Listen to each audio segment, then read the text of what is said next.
Imagine waking up on a Tuesday morning, grabbing your coffee, getting ready for work, completely unaware that in just a few hours, the entire world would change forever. That's exactly what 2,977 people did on September 11, 2001. They kissed their families goodbye, boarded planes, walked into offices, and never came home. Today, on History Veil, we're going to walk through every single moment of that catastrophic day, minute by minute, decision by decision, because understanding what happened is the only way we can truly honor those we lost.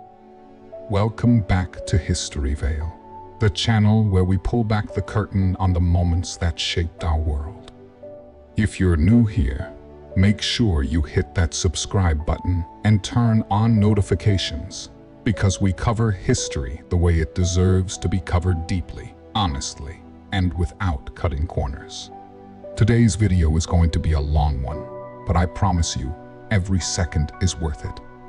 This is the full timeline of September 11, 2001. To understand the attacks, we have to go back a little further than that Tuesday morning. Al-Qaeda, the terrorist organization led by Osama bin Laden, had been growing in power and ambition throughout the 1990s. Bin Laden had declared war on the United States in 1996, and the network had already carried out deadly attacks on American embassies in Kenya and Tanzania in 1998, killing over 200 people. The U.S. intelligence community had warnings fragments, pieces of a puzzle, but no one connected the dots in time. What was coming was something no one had truly imagined possible on American soil. The operation, which Al-Qaeda called the Plains Operation, had been in planning since the mid-1990s. 19 hijackers were selected, trained, and embedded inside the United States. They took flight lessons. They scouted airports. They bought tickets with their real names. The lead hijacker, Mohammed Atta, had been living in the United States for over a year, blending in, preparing for a morning that would redefine the modern world. Now, let's go to the morning itself. It is 7:59 a.m. Eastern Time on September 11. American Airlines Flight 11 departs Boston's Logan International Airport, bound for Los Angeles. On board are 92 people, including 5 hijackers. At 8:14 a.m., United Airlines Flight 175, also departing from Boston and also headed to Los Angeles, takes off with 65 people on board, including 5 more hijackers. At 8:20 a.m., American Airlines Flight 77 leaves Washington Dulles International Airport with 64 people and 5 hijackers heading toward Los Angeles. Then, at 8:42 a.m., United Airlines Flight 93 pushes back from Newark Liberty International Airport, delayed by 40 minutes due to heavy air traffic. It carries 44 people and 4 hijackers. At 8:14 a.m., Flight 11 stops responding to air traffic control. The hijackers have taken over. Flight attendant Betty Ong calls American Airlines, providing an extraordinarily calm and detailed account of the situation unfolding on the plane. She describes hijackers spraying mace, a passenger and crew members being stabbed. Her words are chilling because of how composed she sounds. At 8:46 a.m., Mohammed Atta and the other hijackers guide American Airlines Flight 11 directly north tower of the World Trade Center at approximately 440 miles per hour. The plane hits between floors 93 and 99. The explosion is instantaneous. Everyone above the point of impact, hundreds of people, is instantly trapped. The evacuation of the North Tower begins, but thousands remain inside, many unaware of what has actually happened.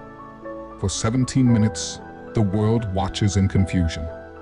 News cameras point at the burning tower. Anchors speculate about a small plane accident.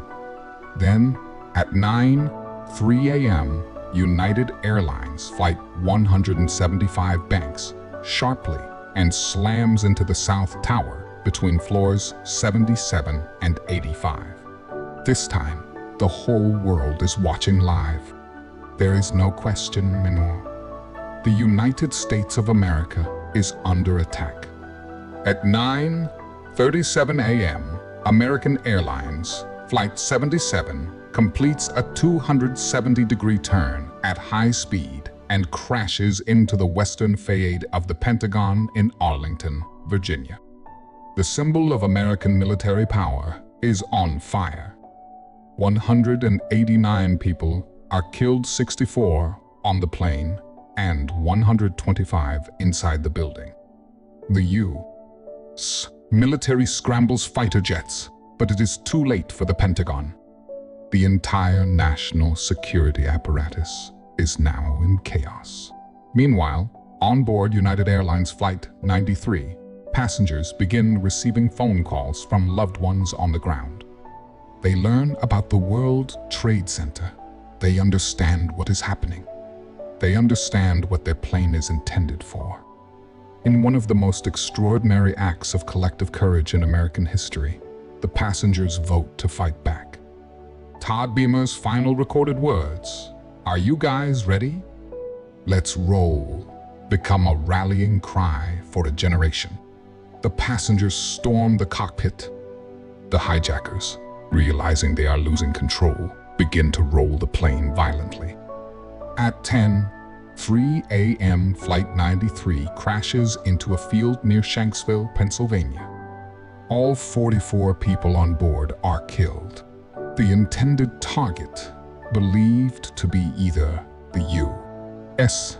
Capitol or the White House, is spared. Back in New York, the situation has become unsurvivable for the towers. At 9:59 a.m., the South Tower collapses in just 10 seconds. At 10:28 a.m., the North Tower follows. The towers that once defined the New York City skyline simply cease to exist. The collapse generates a massive cloud of dust, debris, and pulverized concrete that swallows lower Manhattan. Thousands of first responders, firefighters, police officers, paramedics had rushed in while everyone else ran out. 343 firefighters are killed that day. It is the single greatest loss of life for any rescue organization in American history. By 10:30 a.m. on the morning of September 11, 2001, nearly 3,000 people are dead. The United States government goes into emergency mode. President George W. Bush, who was reading to school children in Florida when the attacks began, is kept airborne on Air Force One for hours for security reasons. Vice President Dick Cheney is rushed to an underground bunker. All civilian aircraft in U.S. airspace, more than 4,500 planes, are ordered to land immediately. American borders are sealed. For the first time in history, NATO invokes Article 5, declaring that an attack on one member nation is an attack on all. In the weeks and months that followed, the United States launched the War on Terror. Afghanistan, which had been harboring Al-Qaeda under the Taliban regime, was invaded in October 2001. The intelligence community was restructured. The Department of Homeland Security was created. The Patriot Act was signed into law. The world that existed on September 10, 2001 never came back. Osama bin Laden evaded capture for nearly 10 years, hiding in Pakistan. On May 2, 2011, U.S. Navy SEALs raided his compound in Abbottabad. For many, it was a moment of painful, complicated closure. For the families of those 2,977 victims, No single moment could ever fully close the wound. What happened on September 11, 2001 is more than a historical event. It is a mirror. It reflects what human beings are capable of at their worst.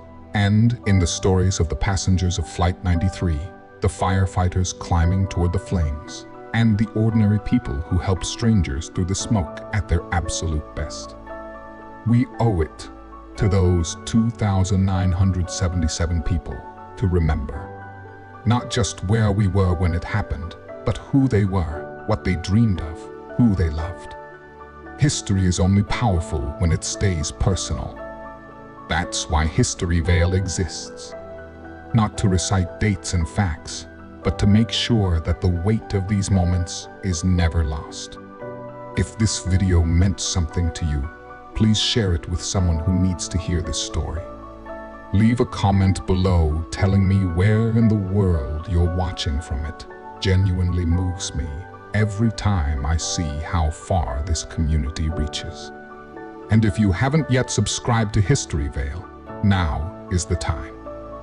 We have so many more stories to tell, stories that will challenge you, move you, and remind you why understanding the past is the most powerful thing any of us can do.